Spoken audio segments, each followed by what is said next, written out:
नमस्कार नगरजनों।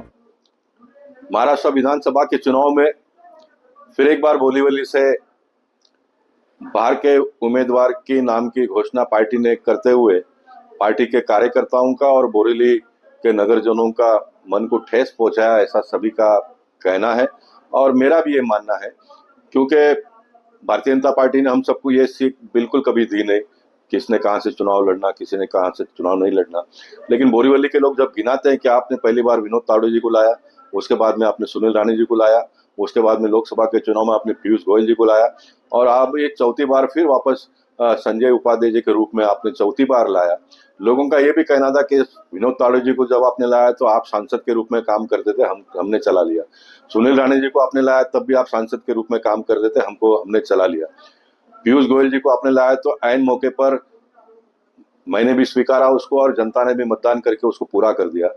और चौथी बार जब बोरीवली में बहुत बड़े पैमाने पे आवाज उठी कि भाई स्थानिक उम्मीदवार को हमको देना चाहिए, और जो भी सर्वे आया उसमें सर्वे में भी पार्टी को लगा कि भाई कोई ना कोई बदलाव होना चाहिए, और ऐसे समय पर बोरीवली के किसी भी व्यक्ति को आप टिकट देते तो वो उसको जनता स्वीकारती थी। मैंने भी पार्टी के कार्यकर्ताओं को कहा, मुझे सारे लोगों ने आग्रह किया कि आपने चुनाव लड़ना चाहिए। मैंने कहा कि नहीं, कोई पार्टी के कार्यकर्ताओं को पार्टी टिकट देती है बोरीवली का तो उसको हम सब लोगों ने मिलकर स्वीकार कर उसको जिताना चाहिए। हमारा मुद्दा सिर्फ, आप सबका मुद्दा तो सिर्फ यही है ना कि बस स्थानिक होना चाहिए करके, लेकिन ऐसा न होते हुए फिर एक बार चौथी बार पार्टी ने ये निर्णय लिया है।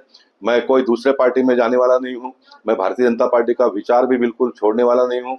मैं पीयूष गोयल जी का चुनाव पूरा होते ही एक दिन भी घर में न बैठते हुए लगातार काम कर रहा हूँ। आज सवेरे में विनोद सेलार जी, योगेश सागर जी, मनीषा ताई चौधरी जी, प्रकाश सुर्वे जी, इन चारों लोगों का फॉर्म भरकर पीयूष गोयल जी के साथ में मैं जिला ऑफिस में मीटिंग के लिए गया। वहीं टीवी में हम लोगों ने एक समाचार सुना और पीयूष गोयल जी ने भी मुझे बताया कि ऐसा ऐसा निर्णय हुआ है। तो मैंने उनको वहीं कह दिया कि भाई ये गलत हुआ है, इसको बोरीवली के लोग सहन नहीं करेंगे, और ये अगर ललकार है तो फिर उस ललकार को स्वीकारना पड़ेगा। और बोरीवली के लोगों का ये भी कहना है कि गोपाल भाई, आप जैसे व्यक्ति अगर इस चुनौती को नहीं स्वीकारेंगे तो आने वाला 50 साल कोई भी बोरीवली में कोई हिम्मत नहीं करेगा। और ये उनकी बात मुझे बहुत सही लगी। और जिस तरह से 35 साल प्रतिनिधित्व जीवन में लोगों ने मेरा साथ दिया, तो मैंने भी उनकी बात को सुनना चाहिए, ऐसा मुझे लगा। इसलिए कल सवेरे हम पोईसर जिमखाना से 10 बजे फॉर्म भरने के लिए जा रहे। आप सब आशीर्वाद देने के लिए आइए, यही मैं आप सबसे निवेदन करता हूँ। बहुत बहुत